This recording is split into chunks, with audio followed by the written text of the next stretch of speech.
લો મિત્રો, છેલ્લા 2-3 મહિનાથી અને એમાં ખાસ કરીને માર્ચ મહિનામાં ગુજરાતના અમારા 150 જેટલા નેતાઓ પર ગૃહમંત્રી હર્ષ સંઘવીના ઈશારા પર સેમ પેટર્નની એફઆઈઆરો થાય છે.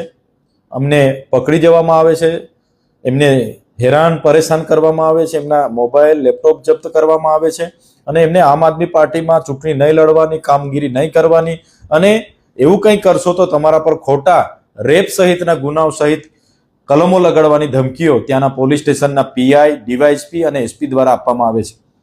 તમે જોયું હશે કે ગઈકાલે સાંજે 5 વાગે ખંભાળિયા ખાતેથી અમારા આમ આદમી પાર્ટીના કાર્યકરોને આ જ પ્રકારે પૂછપરછ કરવા માટે પોલીસ સ્ટેશને લઈ જવામાં આવ્યા.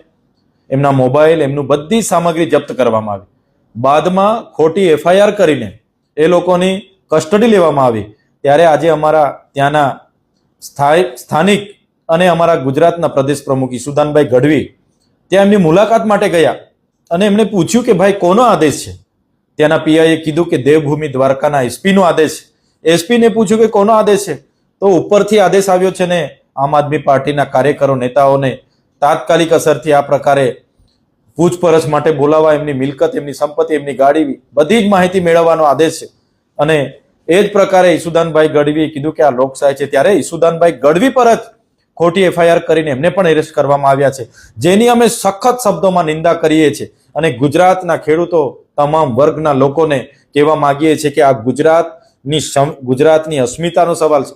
ગુજરાતના જે લોકશાહી ખતમ કરવાની જે હર્ષ સંઘવી જે પ્રયાસ કરી રહ્યા છે, સંવિધાનને ખતમ કરવા, લોકશાહીને ખતમ કરવાનો પ્રયાસ કરી રહ્યા છે, એક ઉત્તમ નમૂનો છે. ત્યારે આપણે સૌ સાથે રહીને આ તાનાશાહી સરકાર સામે, એમણે જે ઘોષિત કરેલી ઇમરજન્સી સામે કઈ રીતના આવનારા દિવસોમાં લડી શકાય એ માટે બધાએ તૈયાર રહેવું પડશે. અને પોલીસને અને ભાજપને પણ અમે કહેવા માંગીએ છીએ, અમે તમારા ખોટી એફઆઈઆરોથી, અમે તમારી જેલોથી ડરવાના નથી, અમે એનાથી પણ વધારે તાકાતથી લડીશું. કેમ કે આમ આદમી પાર્ટી એ આંદોલનમાંથી બનેલી પાર્ટી છે અને ઈસુદાનભાઈ ગઢવીને જે એરેસ્ટ કરવામાં આવ્યા છે એની અમે સખત શબ્દોમાં નિંદા કરીએ છીએ અને આવનારા દિવસોમાં એનો જવાબ અમે ઈંટનો જવાબ પથ્થરથી આપવાના છે.